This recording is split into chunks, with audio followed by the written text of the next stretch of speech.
For the vast majority of the game, Arteta was able to force Guardiola into an extremely uncomfortable position, slowly dropping deeper and deeper into a low block in an attempt to protect their slender lead.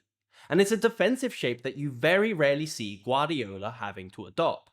So how exactly did Arteta find a way to pin Man City into their own box? But ultimately, why did they still find it so difficult to actually create dangerous chances? The first thing to take a look at is the starting lineup.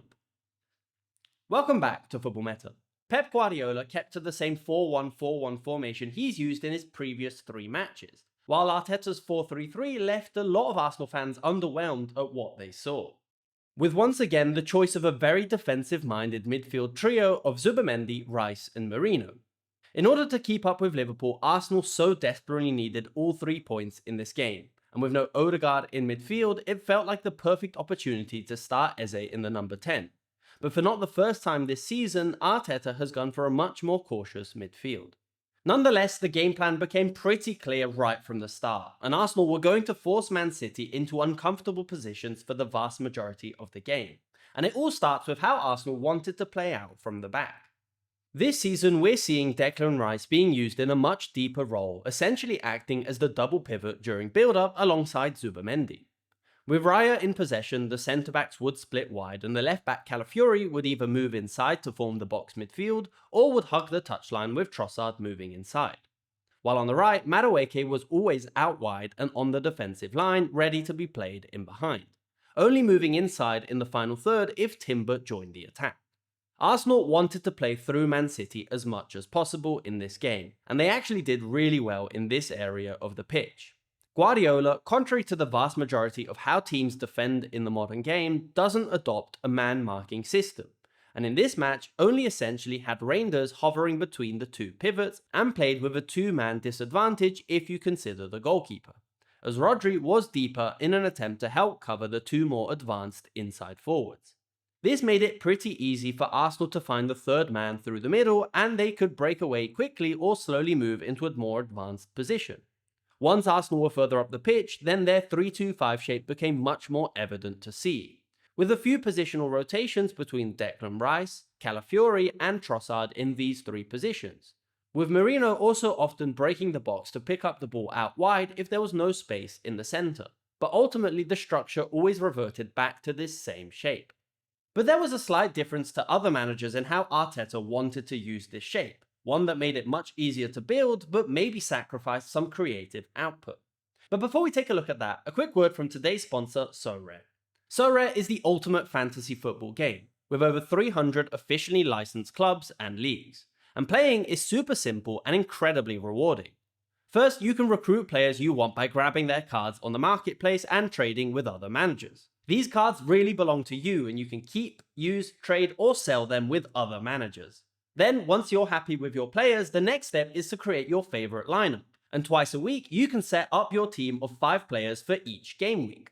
Your players are then scored based on their real-life performances. So make sure to stay up to date with all the latest news on which players to include, because every goal, assist, or last-ditch tackle can help you climb the leaderboard and claim bigger and bigger prizes.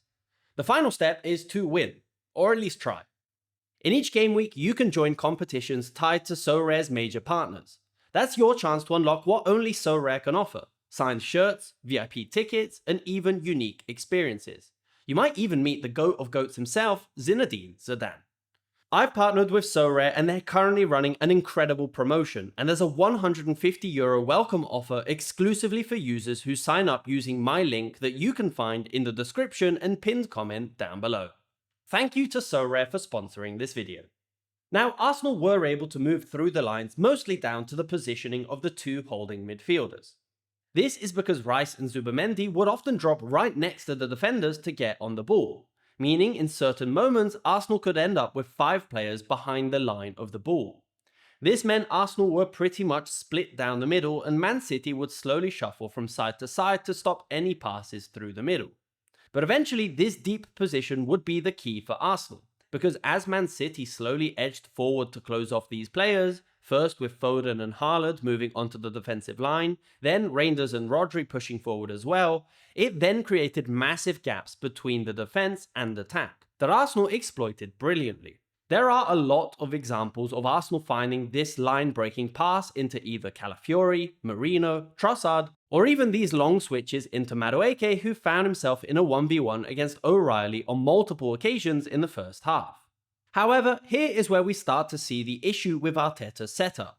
Because while this shape made their build-up pretty impossible to stop, it also meant they would struggle to outnumber the defense. And even if they broke forward, Man City always had an extra player available to stop the attack. This was the pattern for the opening 9 minutes until a brilliant counterattack from Man City saw Haaland completely outpace Gabriel to find himself through on goal and finish neatly past David Raya.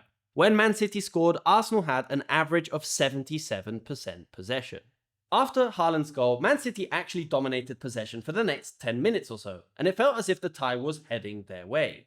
However, Arteta was able to regain control of the match, and Arsenal started to up the pressure on Man City's defence. Towards the end of the first half, we were seeing Man City dropping deeper into their own half, shifting from their initial 4-4-2 into a 4-1-4-1, and even into a 4-5-1 defensive shape to stop Arsenal. However, although they had all of the ball, Arsenal still were struggling to create dangerous chances. And this was mostly down to the defensive-minded midfielders, who were more inclined to drop off the defensive line to get on the ball. Meaning, once again, Arsenal had a lot of players capable of circulating possession, but once they attempted the delivery into the box, there weren't always players available. Madueke was Arsenal's main threat in the first half, forcing a couple decent saves from Donnarumma. But their striker Victor Gyökeres was outnumbered by the two centre-backs essentially for the whole game, and had no space to manoeuvre in the box, meaning he was rarely an option for the team. So even in the moments where Arsenal were able to get the ball into the box, none of their players could outmuscle Man City's extremely physical defenders. It was clear that the only issue Arsenal were facing in this match was their attacking output. Man City weren't much of a threat going forward, and Arsenal were dealing with their attacks extremely successfully, barring the goal. So finally, at halftime, Arteta made the changes that arguably should have been made at the start of the match, with Eze coming on for Marino and Saka replacing Madueke on the right flank. From this moment, it was essentially one-way traffic the whole game. Arsenal completely pinned back Man City, and Guardiola slowly dropped deeper and deeper into unfamiliar territory for his team. But still, Arsenal couldn't find the breakthrough.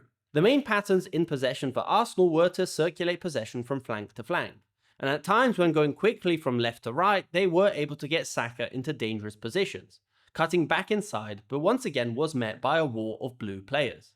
And at moments it even led to the biggest chances of the half falling for City, with Haaland and specifically Jeremy Doku, who was their most vital player in the second half, helping the team move out of their own half and coming very close to making it 2-0 with another rapid counterattack.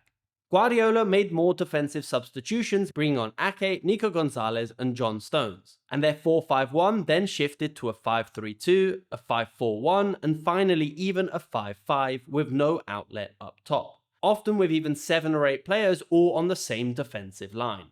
This allowed Arsenal to circulate possession but with no space to break into the box. But right at the end of the game, Arsenal finally found the breakthrough with the only thing they actually hadn't really tried all game: a direct ball over the defensive line. A perfectly weighted pass from Eze found Martinelli, who timed his run excellently in behind the defence, before chipping Donnarumma to finish in beautiful style and claim a vital point for Arteta. Arsenal thoroughly deserved at least a point from this match. But for all their hard work offensively, they finished the game with the exact same XG as Man City. So I'm curious to know why you think this was the case. Was it because Arteta didn't start his most creative players, or was it because Guardiola did everything to stop Arsenal entering the box? And ultimately, what does this result mean for both managers this season? Personally, I do think Arteta does need to change his mentality when approaching these games. Obviously, getting 3 points against Man City is no easy task even when they're not at their best. But in a must-win game, when you're clearly more informed than your direct rivals, your starting lineup sends a very important message of intent to other managers and to the league as a whole. And for not the first time this season or in previous seasons, Arteta seems more focused on not losing rather than doing everything possible to get the 3 points. But ultimately, will that be enough to win the league? Leave your thoughts in the comments down below. Thanks for watching.